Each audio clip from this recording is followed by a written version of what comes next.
Hey guys, welcome back. BDCKR here. We're back with Season 9, Episode 47 of our weekly Q&A video. A little bit shorter this week. We have other engagements, but we wanted to make sure we were still getting some stuff out for y'all. Sweet content out. I say video/podcast.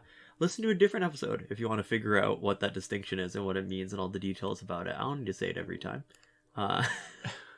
Anyways, to start out, you were talking about Andor and how much you enjoyed it last week. Last week I was almost done and I finished it. And I want to really give my highest recommendation to it. There's something about, and I'm trying to formulate my idea of why I like this so much more than Star Wars, even though I grew up loving Star Wars, the original trilogy. There is a level of depth and chaos in it so I'm going to try to do it without spoiling it. But in the original Star Wars, it felt like there was a pretty sort of a through line for the story. It was relatively straightforward. This needs to happen. Andor is not like that at all. There's just so many different people who feel real enough that they're not plot devices and that they have their own agency, that when there's situations where there's multiple groups involved, there really is a suspense because you don't know what's going to happen, because you might have an idea of how people are going to react and what they're going to do, but you don't know how they're going to interact at any given moment, and the potential for something really sort of unexpected happening without being just like a flimsy plot device just to do stuff for the sake of doing different wild unexpected stuff. Like, you might know what, if you have two pretty good friends, you might know what each of them are going to do individually, but then if they get in a fight with each other, you don't know how like one's response to the other one is going to influence the sort of back and forth. You don't know how things are going to end up. Right. And it's so much more, like, there's just so much going on. What I appreciate is that the different characters each have enough intelligence and agency that there's the chance that they're going to do something really important.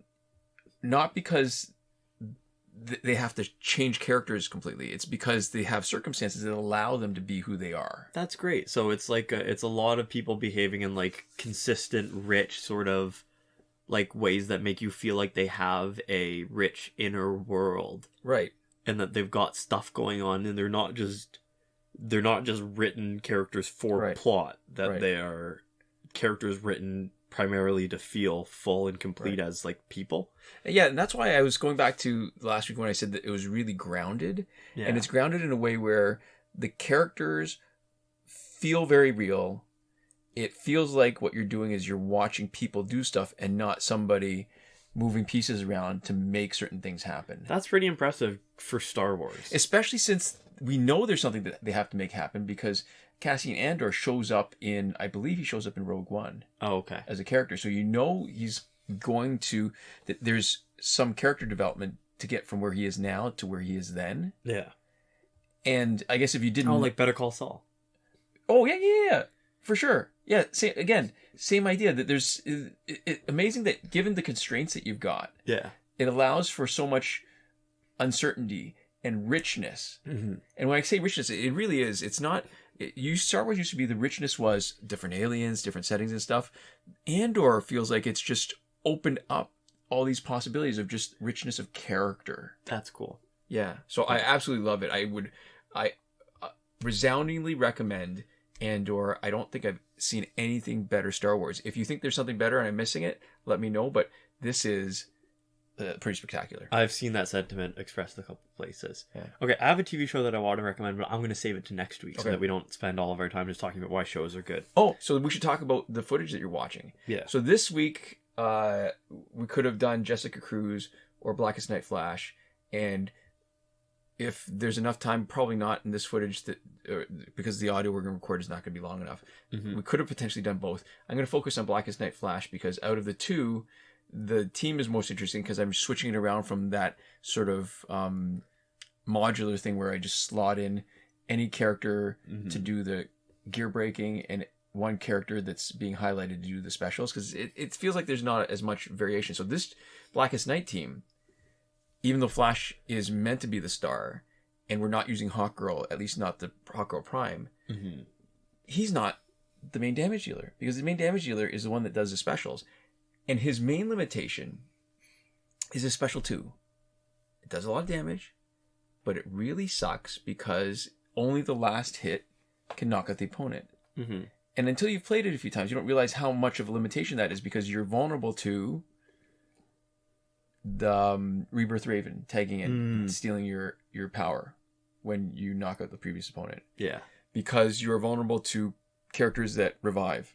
It is almost impossible to describe just how much better it is having Blackest Night Hawkgirl as your damage dealer, because she does multiple hits, she does a lot of damage, and she can knock out more than one opponent. She can knock out on any one of her hits. That's, yeah, very important. But again, you can't overlook it. Even though he might not be the one doing damage, you cannot overlook also how his passive of taking damage over time and making his Blackest Night teammates gain health and gain power, it's amazing. I mean, it's so good that sometimes it's very hard to try to remember not to tag out immediately, even when you have the choice, when you get hit with DOT, because that is, most people don't generate enough DOT, but when you're facing Arkham Knight Catwoman, and she's doing that bleed, and she's doing a lot of it, I guess that doesn't matter, because if you take it, you'll still get it. But I'm thinking maybe somebody who's geared for damage over time on their special, and does it on their special, and they've stacked it a bit, and they've got Quake Engine, the amount of power you can generate, and the amount of health you can get back, oh my god, I just look forward to seeing a damage over time team so much. And when I see the Scorpion that gives, if you hit him too early and he causes damage over time on you, I love whacking him. That's funny. Because, it is so good. I don't know what it was. There's something about the way that you introduced what we'd be watching today that reminded me, it made me feel like you were like a sommelier. Which is like the wine pairing recommender. Oh, yeah. Where it's like, so for today's content, we'll be pairing it with a beautiful, Moscato or whatever. It'll be like, every once in a while I'm surprised. This is why. So there's a bunch of questions and comments I think we've saved. I don't even know if we'll get to them, but people are just saying how long I spent. I can't believe that you're still playing it and stuff. And I think it is very much like wine, where the more you do it, the more you appreciate the little subtleties of it. And I think that comes up in maybe the second question. So we can do a couple tasting notes. Yeah, it's just playing notes. It is. It's just it's amazing to me that I think part of it is that we've been doing it for so long, but part of it is also that they've created such a great game where there are these little variations, and it's no longer just skins where, there's some games where everybody might look different, but they essentially do the same thing. Like there's no difference between what they actually do. Yeah. This is not that kind of game. They're actually, and the differences aren't just to annoy you. They make a difference in terms of your gameplay and what you might decide to do with a team. Yeah. So there we go. Yeah. So our first question of the week comes from Dickshant Grover. It's Dikshant. As always, let us know if you want us to do a better job pronouncing it next time. And I do just mean next time, because there's no guarantees after that. Right. The next comment, we'll do our best to get it right. But then after that, we may or may not remember. We always do our best if we recognize a name. We are tryhards. We believe that people have told us how to pronounce it. Yes. And so they say, do you have any tips for completing Phantom Zone as fast as possible? We have so many tips. And this is where we get to pimp ourselves a little bit. We have a playlist of our fastest Phantom Zone runs. Yeah. We talk a lot about, in each one, why these runs are fast, what makes this particular team good, which tasks you actually want. Because part of what make getting through Phantom Zone quickly is recognizing which goals, I don't even remember what to call them, the tasks, we'll call them tasks, are the easiest to do quickly, and by prioritizing them properly, you just do better. Like the mistake is thinking that all tasks are created equal, and that somehow there's a strategy for finishing each task quickly. There is not. Power Drain is a crappy task. If you get it, you can do it, but you could struggle to do it, but don't even bother. If you have the option to swap it out, or if you need to swap it out, that's when you get rid of it. Yeah, a lot of getting it done really fast is like taking the time when you're actually choosing which tasks you're gonna run with. Right. Oh yeah, right. Because when you go in and out of the different levels, if you pick the level that you want and those tasks aren't any good, before you even start them, go to one of the other levels that you don't plan on finishing, go back into the one you want, and then it's basically a reroll of all 4 tasks. Yeah.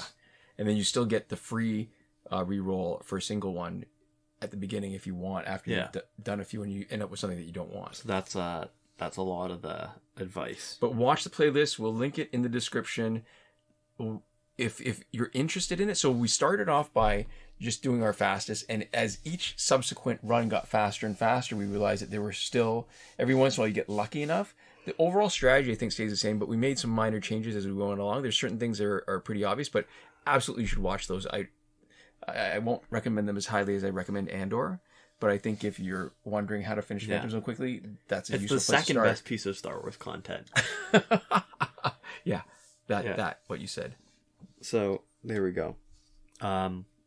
Our next question comes from Ruiz on Vatcha, and they say, can you expand on how you strip gear so easily with Master's Death Cart, Enchantress, and Claw? I've tried doing the same thing with my Aquaman, but I can't seem to get the timing of where the orbs or incoming damage of Master's Death Cart also destroys the gear. You seem to get it much more consistently than I do.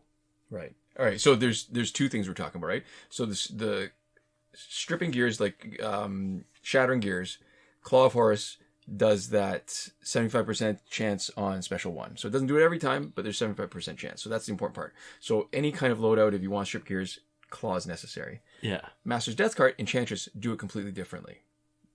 So the important thing to know about Master's Death Cart is it's on tag in, but not the first time you tag in.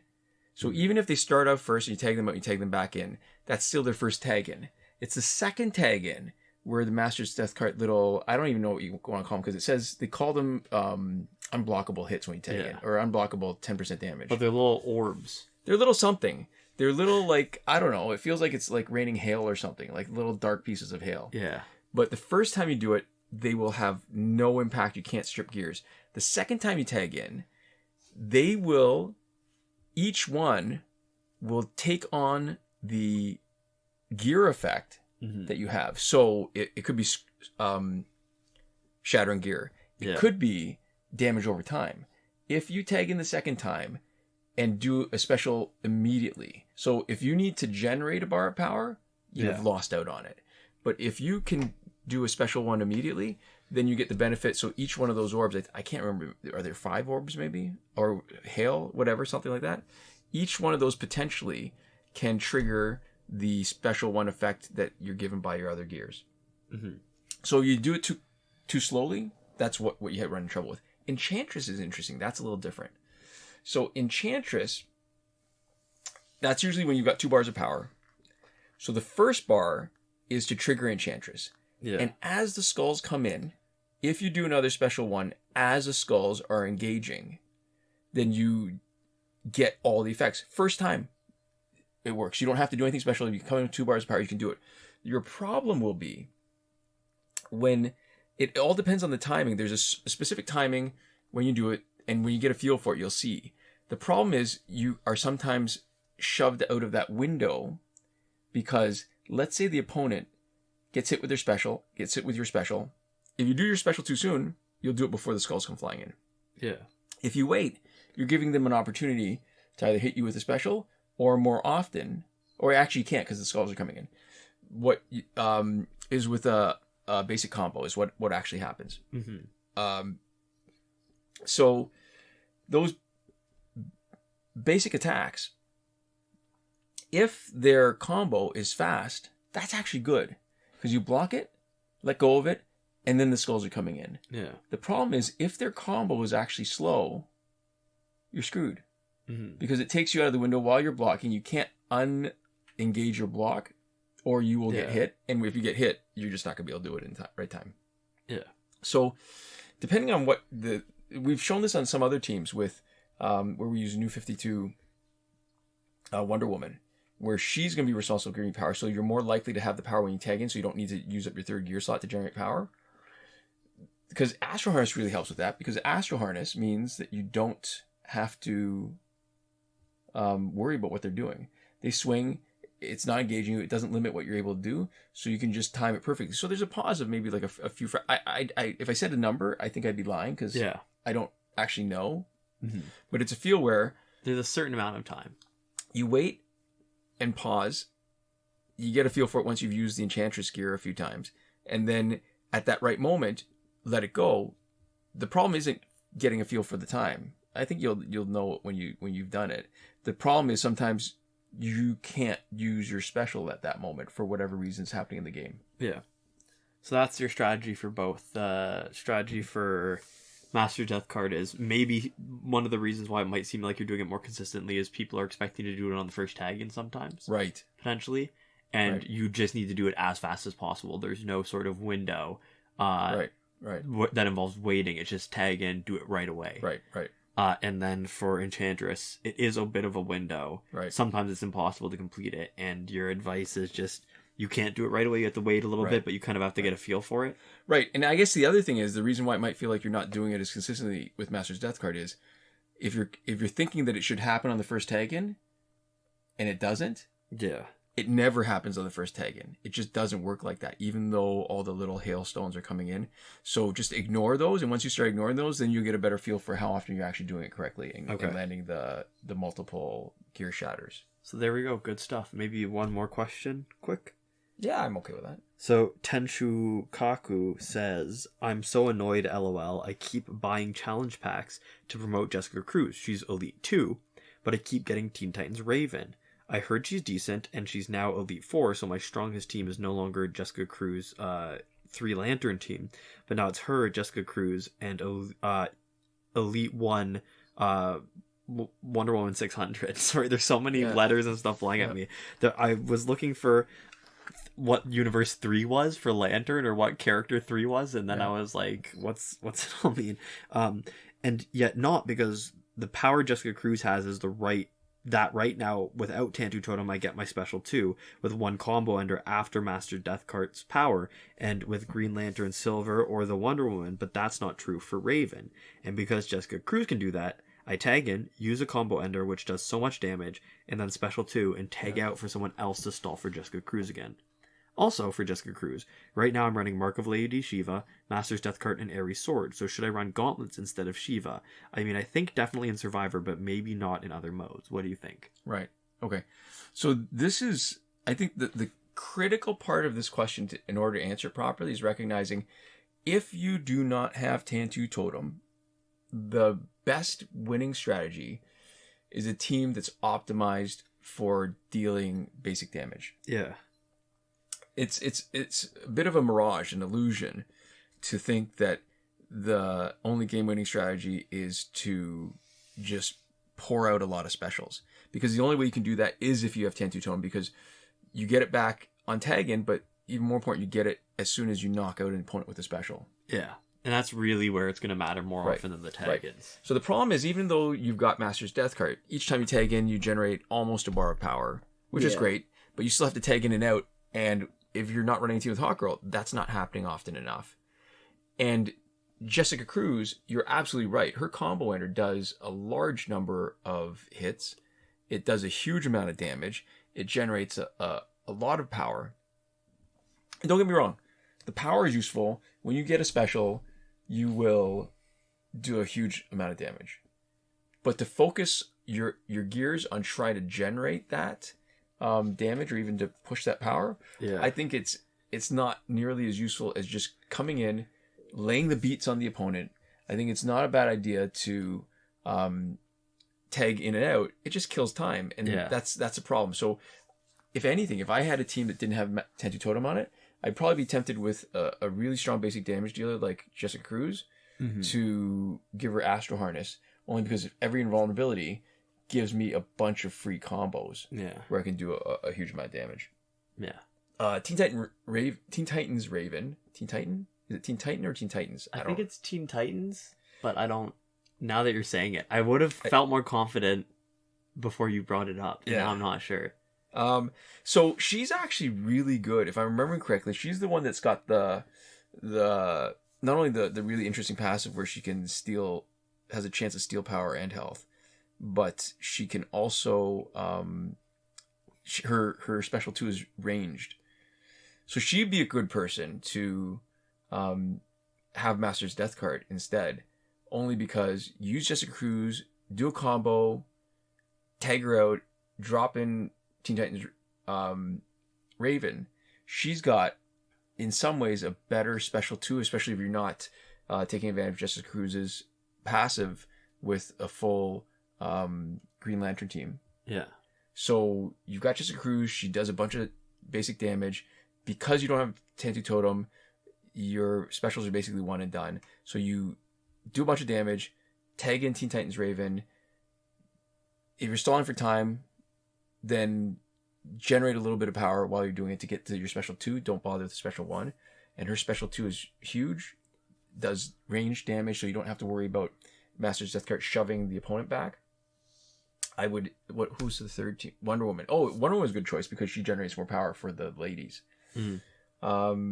Make her the tank. I would make her the tank. Make Jessica Cruz your special 2 specialist, and make your main damage your Jessica Cruz. So instead of Master's Death Card, maybe give her another piece, because you've got 2 pieces. Marker Lady Shiva and Ares Sword both boost basic damage and increase crit chance on basics. Put another piece that gives her more basic damage, and then you can see, like, just with one basic combo that engages, then you get to get a huge amount of basic damage. Although I will disqualifier is that Master's Death Card, what it does is it allows you to get a free combo in, because it's not really unblocked. If they're already blocking from the previous attacks, a lot of times you'll still be able to block the hailstones. Yeah. But I will say that that's not an awful load, only because Master's Death Card gives you I've been getting a combo ender with just Cruz about 80% of the time. Yeah. And the only reason I'd say consider switching to Raven is only because it means that Raven becomes more powerful and is a better specialist.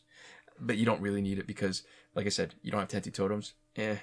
I'm not stuck on the idea of trying to maximize any kind of specials. Yeah. So there we go. That's your little team advice. Oh yeah, that's funny. Like a script doctor. Yeah, that's what I was thinking about. Yeah. Okay. I feel like I heard that in like a Jenny Nicholson video or something, and it's been kicking around in my head. Carrie Fisher. Okay, because we were talking about Star Wars. I did not know this until maybe around the time she was passing away. Yeah. Not only was she an actress, not only was she celebrity royalty, like from a family of, like, she was the daughter of Carrie Fisher and Debbie Reynolds, who were both big stars. And she was a star of her own. Wait, one of her parents was also named Carrie Fisher? Eddie Fisher. Sorry, did I say Carrie? Yeah. Oh, her dad was Eddie Fisher, and her mom was Debbie Reynolds. Okay. So she was sort of Hollywood royalty. She wrote a couple of really popular... One of the good Nepo babies. Yeah, exactly.